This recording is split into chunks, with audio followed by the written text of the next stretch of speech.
Alors, au Moyen-Âge, l'Europe se confond avec la chrétienté, qui elle-même se confond avec l'Église, et la réforme dans ce monde unitaire va introduire une rupture et une coupure en deux. On aura, au bout d'un siècle, deux Europes au lieu d'une, une Europe du Sud, méditerranéenne, restée fidèle au catholicisme, et une Europe du Nord, passée à la réforme.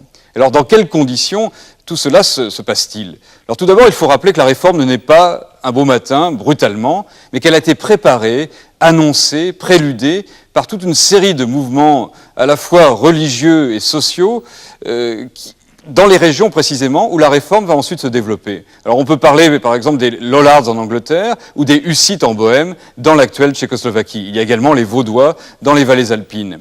Et tous ces mouvements ont en commun, d'une part, la volonté d'introduire une certaine égalité entre les hommes, de répartir les richesses, ces richesses qui sont détenues par les privilégiés, et notamment par le clergé, et d'autre part, il y a ce désir de préparer les hommes, de préparer la société tout entière à l'avènement du Christ sur la terre, au retour du Christ. Donc, il faut réinscrire ces mouvements, comme le mouvement de la réforme lui-même ensuite, dans ce mouvement d'attente eschatologique, d'attente de la fin du monde, où les gens ont soif de salut, ont soif de sacré, et désirent se rapprocher de Dieu en quelque sorte. Alors il faut se souvenir que cette époque est une époque particulièrement dure, particulièrement pénible, où l'âge de vie ne dépasse guère 30 ans, où l'Europe est ravagée par des guerres continuelles, la guerre de 100 ans est vieille d'un demi-siècle à peine quand se déclenche la réforme, que la mort est un spectacle quotidien, qu'on habite véritablement avec la mort, et ce qui explique ces danses macabres dans les églises, ces scènes de jugement dernier où l'on insiste sur le dépérissement, sur la pourriture de la chair. Alors, à cette conscience malheureuse, à cette conscience de crise, vont s'ajouter des éléments objectifs, des transformations liées à des découvertes, liées à des inventions. Alors, on peut citer tout d'abord l'imprimerie qui va permettre la divulgation de l'écriture sainte, qui va être imprimée non seulement en latin comme on le faisait, mais également dans les langues vernaculaires, dans les langues vulgaires, en allemand d'abord, avec la traduction de Luther, ensuite en anglais, en français, et l'imprimerie va permettre une sorte de révolution culturelle considérable, favorisant les idées de la réforme. Et on peut ajouter aussi un événement considérable qui est la découverte de l'Amérique en 1492, moins de 10 ans après la naissance de Luther. Cette découverte de l'Amérique qui va changer le visage du monde, qui va faire que l'Europe n'est plus au centre de la Terre, mais qu'elle est un élément parmi d'autres au milieu d'une sphère enfin parcourue. Il y a aussi, qui va favoriser l'essor de la réforme, le développement des États-nations modernes qui cherchent à se libérer de la tutelle du pape. Tous ces éléments se rejoignent pour mettre en cause l'Église, qui ne répond plus à l'attente des fidèles, à leurs besoins spirituels. Tout cela va finir par craquer, engendrant ce bouleversement qui prend naissance en Allemagne avec l'action de Luther, le premier des réformateurs.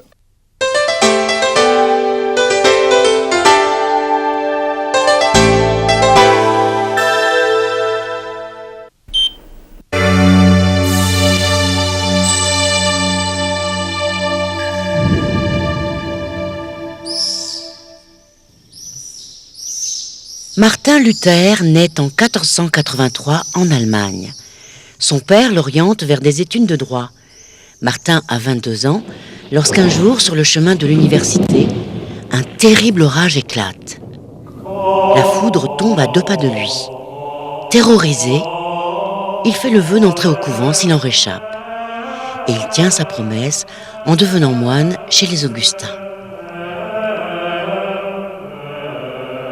À 24 ans, Luther est ordonné prêtre. Ses grandes qualités intellectuelles sont vite remarquées et il a la confiance de son ordre. Envoyé à Rome, il découvre le luxe de l'Église et la légèreté de certains prêtres italiens qu'il rencontre. Il s'en souviendra plus tard. De retour en Allemagne, il poursuit ses études et obtient le grade de docteur en théologie. Pendant 34 ans, à l'université de Wittenberg, il va expliquer et commenter la Bible. Pourtant, malgré ce parcours brillant, Luther est angoissé, obsédé par la question du salut, comme beaucoup de gens ce Moyen-Âge finissant. Comment l'homme peut-il être sûr d'être sauvé ? Rien ne satisfait Luther. Jusqu'au jour où il trouve la réponse en lisant les lettres de Saint Paul dans le Nouveau Testament. Une toute petite phrase.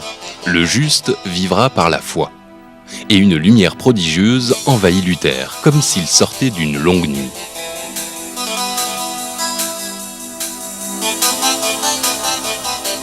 C'est pour lui une découverte capitale.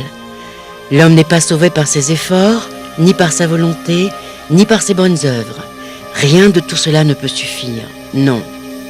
Seul Dieu sauve par la grâce. Cette révélation marque un tournant décisif dans la vie de Luther.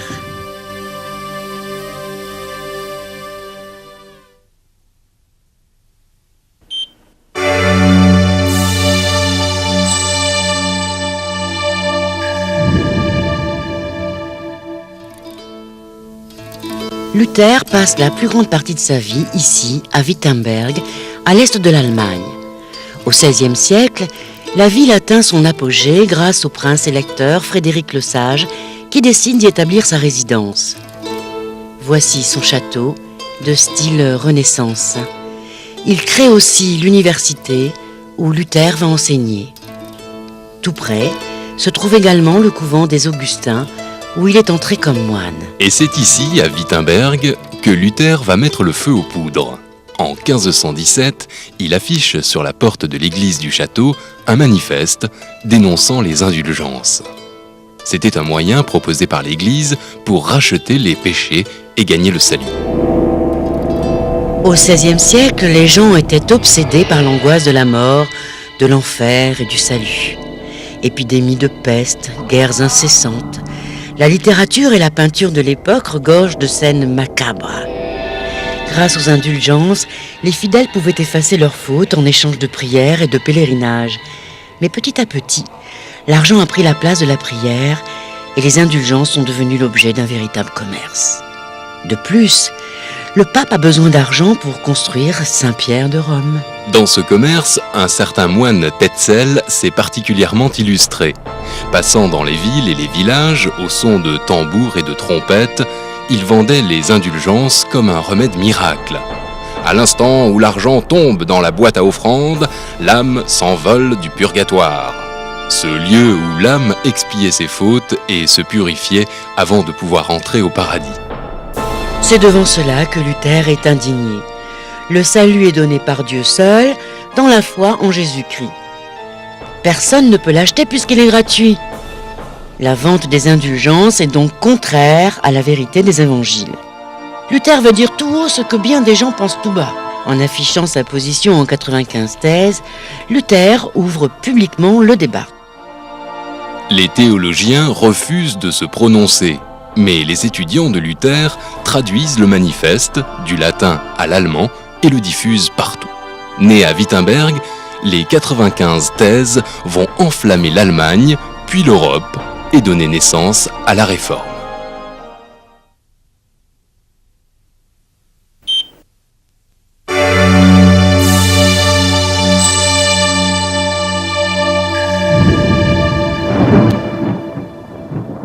Après le coup de tonnerre des 95 thèses, le pape tente par tous les moyens de soumettre Luther. Il lui envoie ses plus éminents conseillers. Commence alors un long procès qui va durer 3 ans. En 1518, Luther est convoqué 2 fois devant le cardinal Cajetan. Il lui répond que la seule autorité infaillible, c'est l'Écriture, et non le pape. Pendant cette période, Luther rédige ses plus célèbres écrits réformateurs. Le cercle de ses lecteurs s'élargit. La tension monte et l'empereur Charles Quint fait brûler les écrits de Luther sur la place publique. Le représentant du pape à Cologne fait de même. Et le 15 juin 1520, le pape, excédé par la ténacité de Luther, lui envoie un ultimatum, le menaçant d'excommunication. S'il ne reconnaît pas ses erreurs dans les 60 jours, il sera exclu de la communauté catholique. En guise de réponse, Luther brûle solennellement la bulle du pape en présence de ses collègues universitaires et des notables de Wittenberg. Ce geste symbolique est très grave. Luther est excommunié et risque la mort sur le bûcher comme hérétique.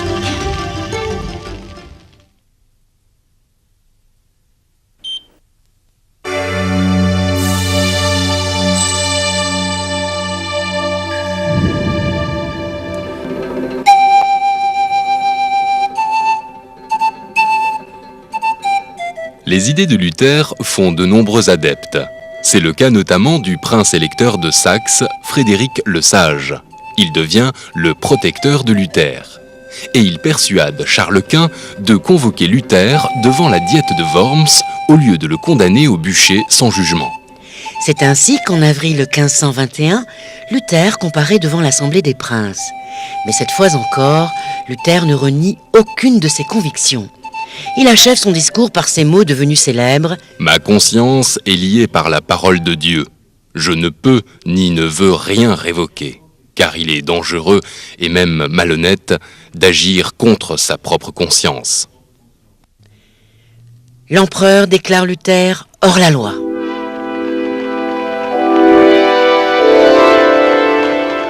Luther est donc banni de l'Empire, ce qui fait de lui un pestiféré. N'importe qui a le droit de le tuer. Une nuit de mai 1521, il parvient à quitter Worms. Mais il sait que ses jours sont comptés et que la garde impériale finira bien par le trouver. Soudain, sur la route, des cris, des cliquetis d'armes, c'est une embuscade. Les assaillants ont le dessus. Au nom du prince Frédéric, rendez-vous! C'est le protecteur de Luther, Frédéric le Sage, qui a organisé ce faux enlèvement pour mettre son ami à l'abri. Il l'emmène dans sa forteresse de Wartburg, où Luther va rester 1 an, déguisé en chevalier, portant la barbe, comme le montre ce portrait du peintre Cranach. Luther profite de cette retraite salutaire pour entreprendre un travail énorme, la traduction de la Bible en allemand, pour que chacun puisse par lui-même découvrir la parole de Dieu. Sa traduction est d'une rare beauté et aura un grand impact sur la langue allemande.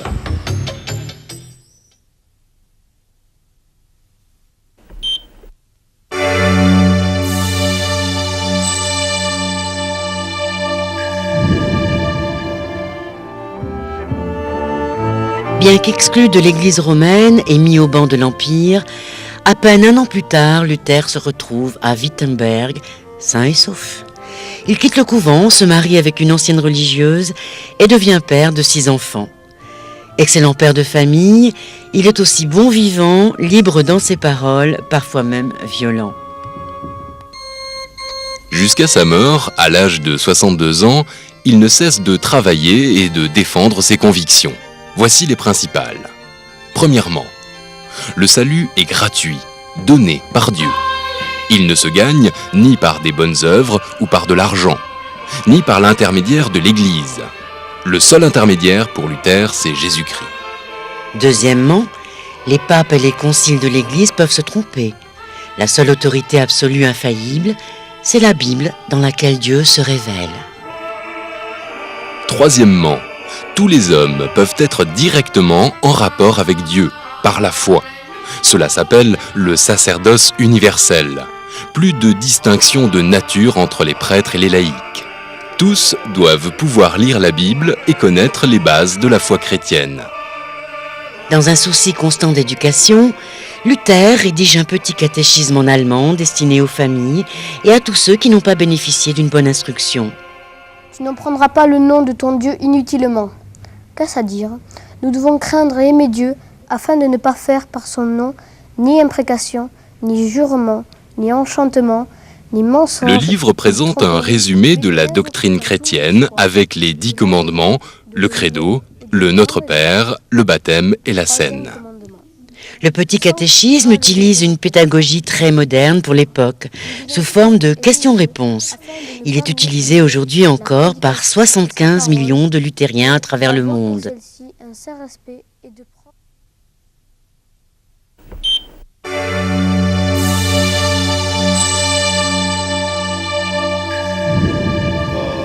Les idées réformatrices de Luther remettent en question la messe, qui est le rite principal de l'Église catholique. Luther rejette la notion de sacrifice dans la messe. Pour lui, le sacrifice du Christ a été offert une fois pour toutes sur la croix. Il n'a pas besoin d'être renouvelé. La communion devient la scène, c'est-à-dire le repas du Seigneur. La communion au vin était réservée jusque-là aux prêtres. Sous l'impulsion de Luther, les fidèles peuvent communier sous les 2 espèces, c'est-à-dire avec le pain et le vin. Pour faire participer davantage le peuple, Luther insiste sur les chants en allemand. Il introduit même un genre nouveau, le choral. Jusque-là, la musique d'église n'était chantée que par des professionnels, les chantres. Luther veut que toute l'assemblée des fidèles puisse chanter. Il a composé lui-même de nombreux cantiques, dont le plus connu est Ein Festburg. C'est un rempart que notre Dieu. Jean-Sébastien Bach reprendra par la suite plusieurs des mélodies composées par Luther.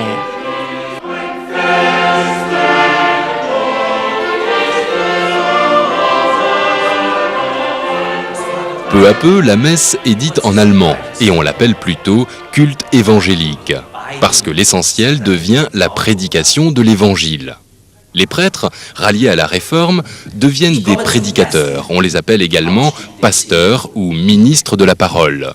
Ce sont des hommes instruits, chargés d'annoncer l'évangile, c'est-à-dire la bonne nouvelle du salut en Jésus-Christ. Pourquoi dit-on protestant ? L'expression est apparue en 1529, lors de la diète de Spire. On avait demandé à cette assemblée de confirmer le bannissement de Luther, et 6 princes et 14 villes ont refusé, ont contesté cette décision, d'où le nom de protestants, et qui ensuite va revêtir une acception religieuse. Le sacerdoce universel, qu'est-ce que c'est ? Alors, le sacerdoce, c'est synonyme de prêtrise. Ça veut dire que la prêtrise, dans le protestantisme, dans le luthéranisme, c'est le fait de chacun. Chacun est son propre prêtre, et il n'y a plus de différence de nature entre le pasteur et le simple fidèle. L'accès au sacré est le même, est égal pour tous. Et pourquoi la réforme a commencé en Allemagne ? Alors, elle a commencé en Allemagne, ou plutôt dans les pays de langue allemande et de culture germanique. C'est-à-dire, c'est une région beaucoup plus vaste que l'Allemagne actuelle, et qui s'étend depuis les Pays-Bas, depuis l'actuelle Hollande, jusqu'à la Roumanie, à la Hongrie, à l'Europe centrale. Alors, tout d'abord, dans cette immense région très composite, où habitent des peuples divers, la Réforme avait eu des antécédents. C'est dans ces régions, en Bohème, c'est-à-dire l'actuelle Tchécoslovaquie, que s'était développé le mouvement des Hussites au XVe siècle. Il y avait aussi tous les mystiques de la Rhénanie qui ont alimenté la pensée et la réflexion de Luther. Ensuite, dans cette réforme luthérienne, il y a une dimension nationale, culturelle très forte. Luther a traduit, comme vous le savez, la Bible en allemand, a donné à la langue allemande son premier chef-d'œuvre littéraire, et Luther s'est également adressé à la noblesse de la nation allemande, dans un de ses textes les plus célèbres, pour faire appel à ce sentiment national contre la tutelle, contre la mainmise du pape, donc l'Allemagne a joué ce rôle moteur, ce rôle de précurseur et ensuite d'organisatrice de ce mouvement des réformes qui s'est développé par ondes concentriques dans toute l'Europe.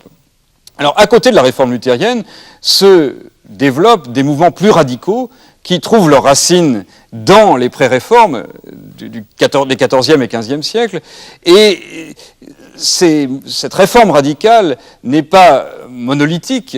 C'est une nébuleuse d'expériences religieuses très diverses, certaines étant pacifiques, étant purement pacifiques et ultra-pacifiques, et d'autres, au contraire, recourant à la violence. Alors, parmi ces dernières, on peut citer 2 mouvements célèbres que l'histoire et la littérature ont retenus. Il s'agit notamment de la guerre des paysans, animée par Thomas Müntzer en 1524-1525, et que va condamner très violemment Luther. Et 10 ans plus tard, il s'agit des anabaptistes de Münster, qui vont résister pendant 1 an à l'assaut de toute l'Europe chrétienne, à la fois protestante et catholique.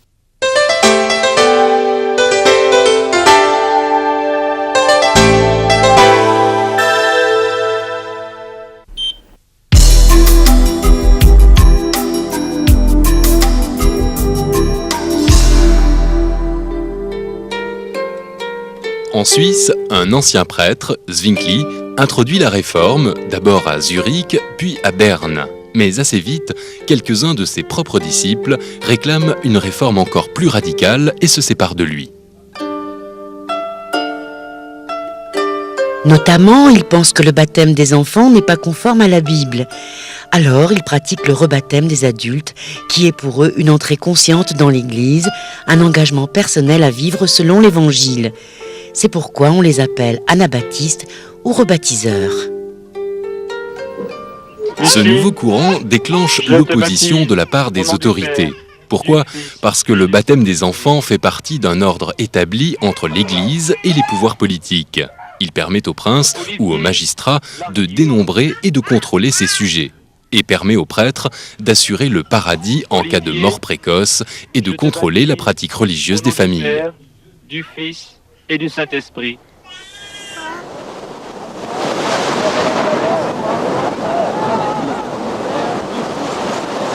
En imposant une autre forme de baptême, les anabaptistes menacent ainsi l'ordre politique et religieux. Peu à peu, ils deviennent l'objet de persécutions. Le baptême d'adulte est alors déclaré hors la loi.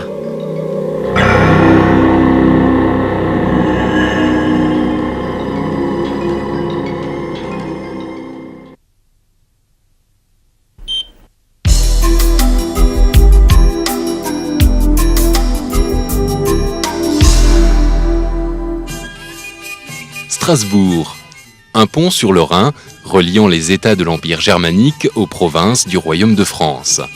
La ville est depuis longtemps un centre de commerce et un carrefour d'échanges culturels et religieux. Déjà touchés par l'humanisme, les Strasbourgeois passent progressivement à la réforme luthérienne à partir de 1521. À Strasbourg, l'empereur est loin. Les bourgeois et les nobles jouissent d'une grande indépendance.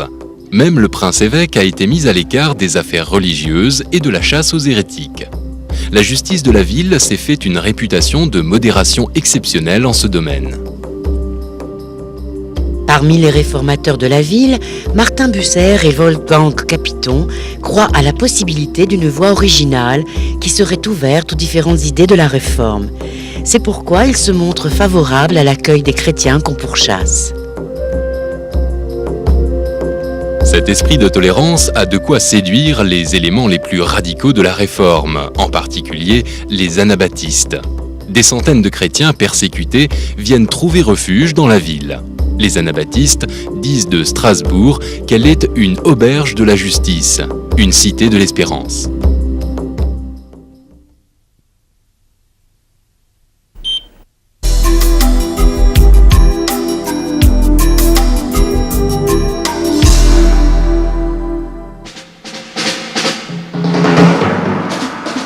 Le glaive est tout un symbole. Signe de l'autorité du prince ou du magistrat, il symbolise aussi le pouvoir des armes. C'est à son propos que les anabaptistes posent une question théologique. Est-il légitime pour les chrétiens d'utiliser la force armée ? À cela, ils répondent par un non catégorique. Les anabaptistes refusent d'intervenir dans les affaires du monde et d'être en position d'autorité. Par fidélité au Christ, ils ne veulent pas recourir aux armes, ni pour leurs amis, ni contre leurs ennemis. Ils se disent munis des armes spirituelles, c'est-à-dire de l'amour.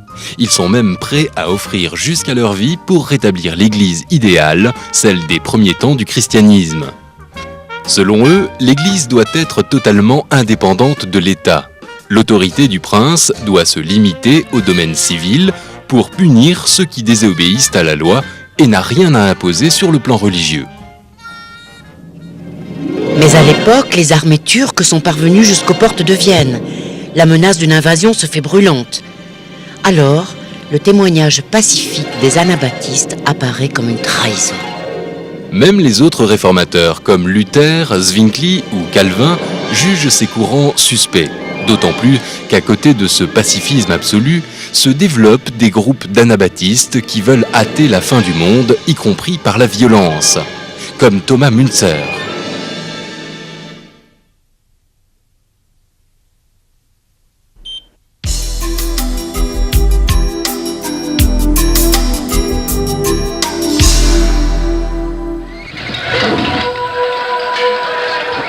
Thomas Müntzer, un ancien prêtre devenu pasteur, trouve Luther trop timoré. Pourquoi ne va-t-il pas jusqu'au bout de la réforme de l'Église ? Qu'attend-il pour réformer aussi la société ?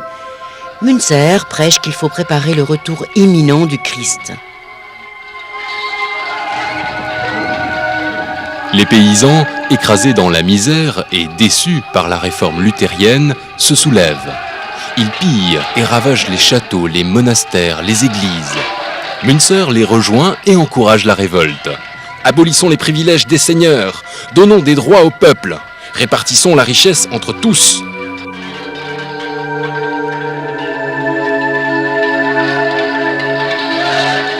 Luther tente d'apaiser la colère des paysans sans succès.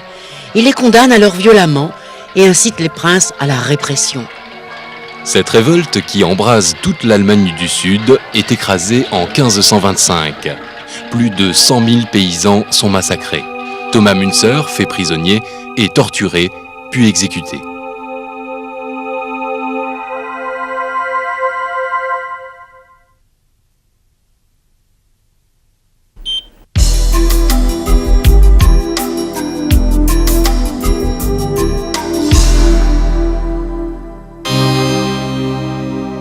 Les groupes anabaptistes se dispersent sous l'effet de la persécution. Leurs pasteurs voyagent d'un refuge à l'autre, entre Zurich, Bâle et Strasbourg.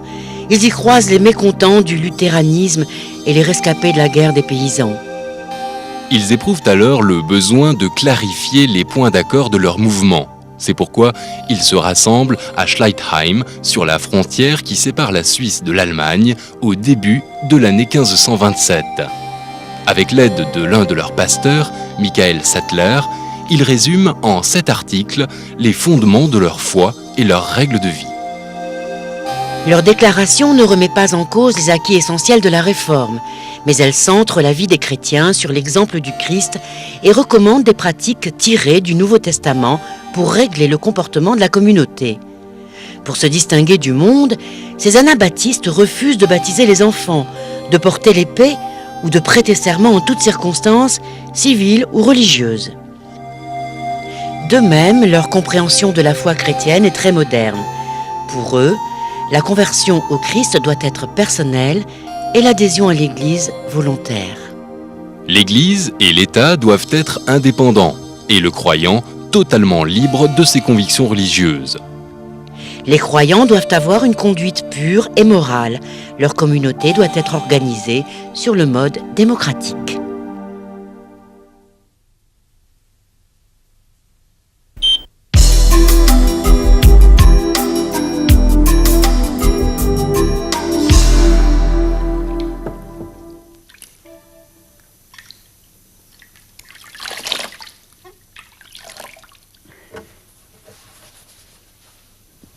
De Michael Sattler, un des héros de cette réforme radicale, on sait peu de choses à part son martyre. On sait qu'il a été moine bénédictin en Forêt-Noire, peut-être même prieur de sa communauté. On sait qu'il a quitté son couvent, qu'il a rencontré des anabaptistes et qu'il s'est fait rebaptiser. Enfin, qu'il s'est marié avec Margaretha, une jeune femme qui, elle aussi, a quitté sa communauté.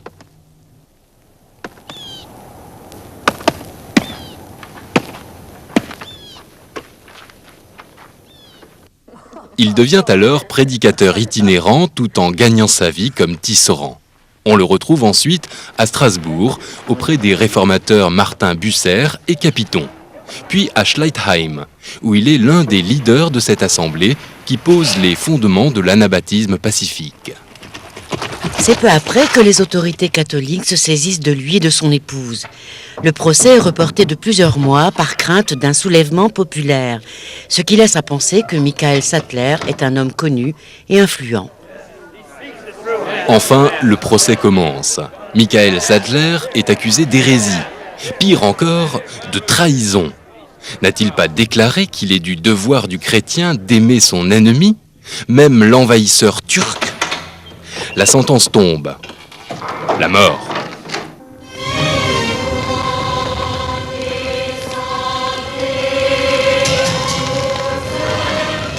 Sattler est torturé avec des tenailles incandescentes, on lui coupe la langue et il est conduit au bûcher.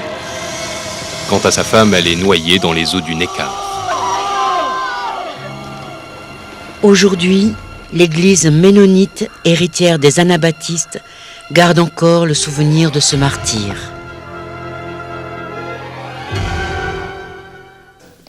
Mais y a-t-il encore des successeurs des anabaptistes aujourd'hui ? Oui, bien sûr, et on pourrait dire même plus que jamais, puisque l'anabaptisme au XVIe siècle a été écrasé dans le sang, mais il a ressurgi presque immédiatement dans le mouvement des Ménonites, qui ensuite ont émigré aux États-Unis. Il y a une église ménonite importante aux États-Unis. Alors ces anabaptistes sont des anabaptistes pacifistes et pacifiques, à la différence de ceux de Münzer et de la guerre des paysans, et ils prônent en quelque sorte un retour à l'Église primitive, à l'Église du temps des apôtres. On peut citer aussi d'autres mouvements qui ont longtemps été dissidents, mais qui aujourd'hui sont reconnus comme des grands rameaux de la famille protestante, comme les baptistes aux États-Unis, qui sont l'Église des Noirs, cette Église baptiste qui peut-on dire, a donné une conscience communautaire aux Noirs d'Amérique, à ses descendants d'esclaves. Et puis on peut citer aussi un mouvement un peu différent, plus tardif, celui des Quakers, qui est né en Angleterre au XVIIe siècle et qui s'est installé, là encore, aux États-Unis, en Pennsylvanie, et qui a fondé pendant un siècle ce qu'on appelait la Sainte Expérience, c'est-à-dire une sorte d'utopie communautaire, vivant de manière pacifique avec les Indiens. Et malheureusement, cette utopie pacifique avec les Indiens, qui reposait donc sur une égalité, sur un partenariat égalitaire, était évidemment un échec à long terme, puisque la logique du profit et de la conquête a pris le pas sur ce rêve. Donc c'est une famille de pensée. C'est toujours une nébuleuse comme au départ, mais cette famille de pensée est toujours aussi riche d'expériences, aujourd'hui plus peut-être encore qu'hier. Alors, pour résumer, si vous voulez, cette réforme allemande, dans ses deux branches, sa branche luthérienne et sa branche radicale, on peut dire que l'une et l'autre continuent de jouer un rôle fondamental dans l'histoire du protestantisme. Ce n'est pas seulement une rupture par rapport au passé, une rupture par rapport à l'Église médiévale, c'est aussi une construction et une construction vivante qui continue aujourd'hui d'évoluer.